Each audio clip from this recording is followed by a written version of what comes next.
ça ne vaut absolument rien. Ça finit avec la mort. Malheureusement, ça ne finit pas avec la mort. Parce que la mort, après la mort, il faut rendre compte de ce qu'on a fait.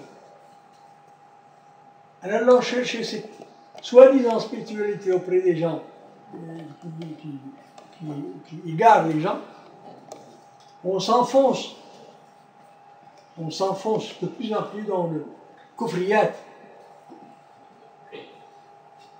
dans l'obscurité, dans l'obscurantisme religieux, ce mot que j'utilise avec beaucoup de précaution. Donc cheminer vers Dieu, c'est suivre la voie du prophète. Et la voie du prophète consiste en quoi? D'abord, se détacher du mauvais compagnon, de la mauvaise fréquentation. Et cela, mes frères, et je vois là devant moi Moussa que je connais, d'autres jeunes qui sont sans doute, qui appartiennent à la deuxième génération. En Europe, comme ailleurs, vous êtes étrangers. La laïcité est l'obligation de la vie publique en Europe. Vous êtes des individus mal reçus, mal supportés, et votre couleur de peau y aide beaucoup des étrangers. Donc il faut trouver un langage universel.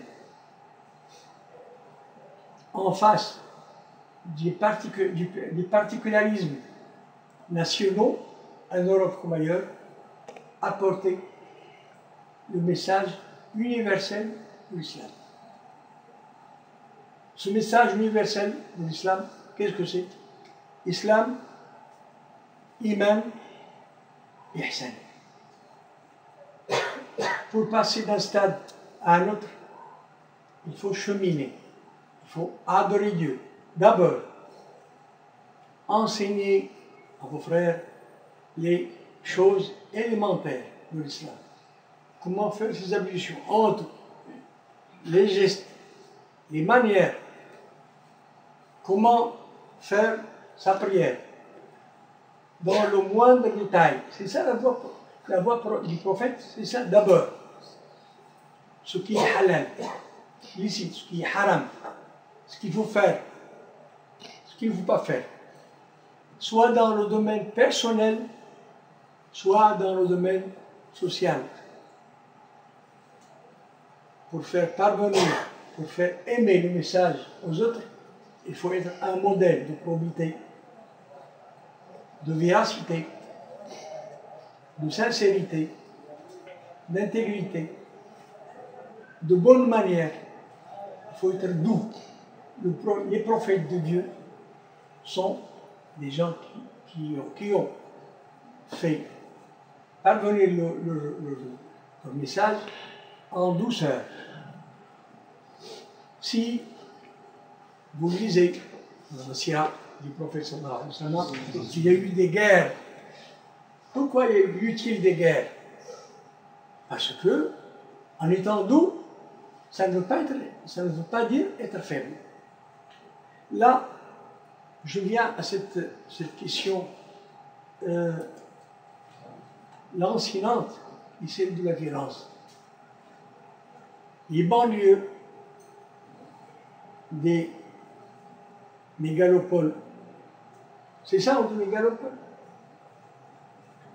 Des grandes villes, la promiscuité, le chômage, la délinquance juvénile, le manque d'identité, le manque de convivialité,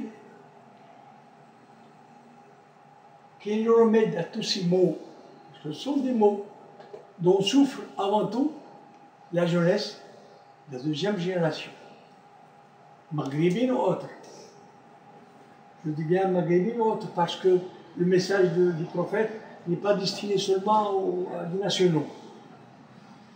Comment on fait face à cette violence, à cette cruauté, à cette vie innommable dans les HLM, dans les rues où il n'y a pas de sécurité, où les gens tuent les gens. Je ne sais pas si en Europe il y a des criminels comme il y en a en Amérique, à New York par exemple, mais comment on fait face à tout cela? Par la douceur. Donnez-lui à lui ou à elle le gîte. On parle de gîte en parlant de logement. Donnez-lui refuge. Accueillez-le. Montrez-lui comment peut être la générosité. Pas uniquement la générosité matérielle. L'aide, c'est nécessaire, évidemment. Il faut l'aider, il faut l'épauler, surtout dans ce milieu hostile. Si vous pouvez lui procurer un travail, si le chômeur, le nourrir, c'est un plus. Mais la générosité, c'est l'accueil dans votre cœur, l'accepter, tel qu'il est. Même s'il est sale, moralement parlant, même s'il est sale, physiquement parlant, il faut l'accueillir, il faut l'accepter. Il faut lui dire des mots de consolation. C'est comme ça qu'on peut faire contre à cette violence des banlieues, cette violence des... Évidemment, la vie publique en Europe est laïque. Plus laïque dans quelques pays que dans d'autres. Il y a des pays qui sont plus ouverts que d'autres, plus généreux, qui donnent des droits plus étendus que d'autres. Ouvrez votre cœur, ouvrez vos bras. Je reviens à Minhaj Nabawi, à la méthode du prophète.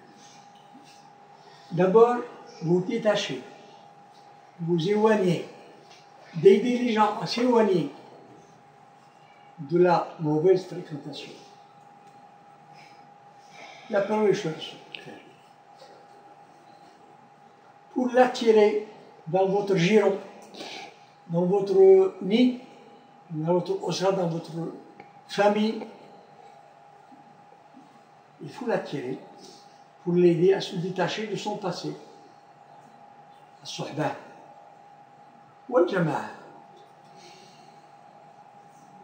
Ne lui faites pas endosser tout de go, de premier abord, les obligations de la jama'a, que ce soit pour une année, quelques mois, à vous de juger, que ce soit la sohba, soit la 12 heures.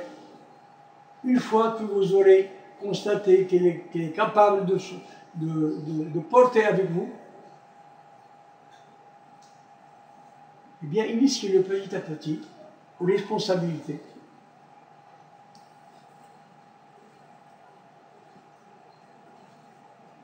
Deuxième pas, après le Sohba Jama'a, le dhikr.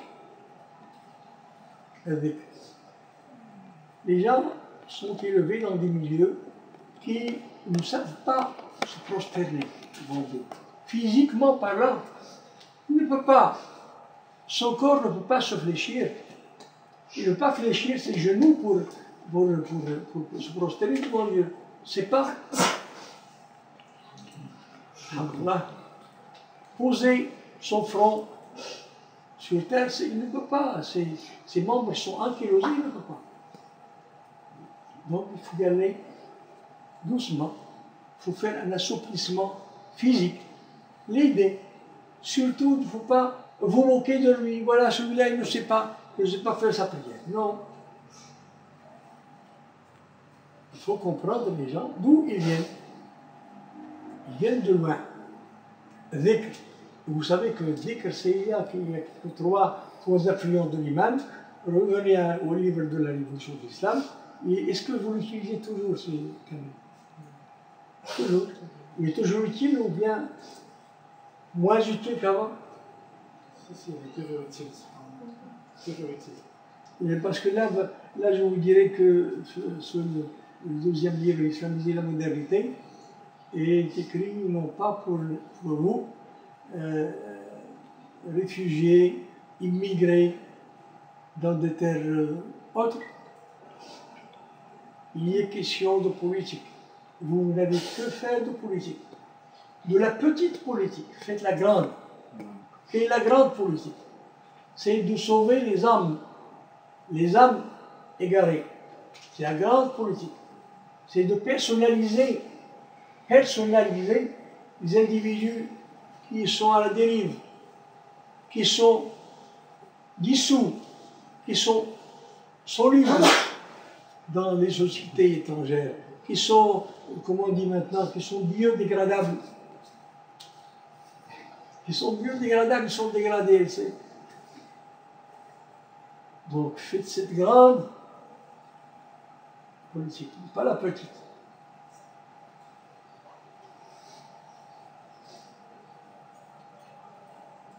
Dhikr. Et puis, as-sidq. As-sidq, qu'est-ce que c'est, sidq? C'est encore un mot qu'on ne peut pas interpréter à l'aide d'un vocable de 2, de 3, de 5, de 10, je ne sais pas, parce que, comme je vous disais tout à l'heure, les connotations des mots coraniques, des termes coraniques, sont très nombreuses et il faut comprendre aussi dans son contexte, non pas séparément. Qu'est-ce que c'est que c'est? Dire vrai, oui. Faire vrai, oui. Être vrai, oui. Pas mentir aux gens en parole, oui, mais surtout ne pas mentir dans votre vie. Si vous parlez aux gens de rectitude, si vous leur parlez de sincérité et que vous-même n'êtes pas sincère, alors là, c'est une grande trahison. Et de Dieu et des gens. Or, trahir Dieu, ce n'est pas seulement péché, c'est sortir en dehors de l'enceinte de l'islam. As-sidq. Donc, as-sidq.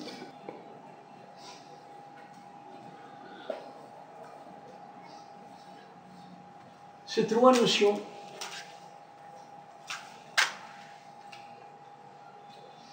assimilées, il faut chercher à les mettre en circulation. Il faut les faire entrer dans le métabolisme humanique, si je veux dire. Je ne sais pas si ce mot est juste, mais il y a un certain métabolisme global de l'islam, de l'humain et de l'ihsan. Il faut faire entrer toutes les autres qualités à l'aide de ces trois échelons. Il faut aller plus loin, toujours en approfondissant toujours en approfondissant al-jama'a, toujours en approfondissant toujours en approfondissant. Il ne faut pas croire qu'on peut dépasser, c'est un stade que j'ai dépassé, c'est fini. Non, il faut se remettre en question chaque fois, chaque jour, chaque instant. Et puis, si on se sent faible, parce que c'est une grande responsabilité, c'est une grande œuvre, c'est une grande entreprise que de cheminer de lui. Ce n'est pas facile. Il faut chercher l'appui. L'appui, où le trouver? L'appui auprès de Dieu, d'abord, et auprès de vos frères et sœurs. D'où la nécessité, encore une fois, d'ouvrir vos cœurs.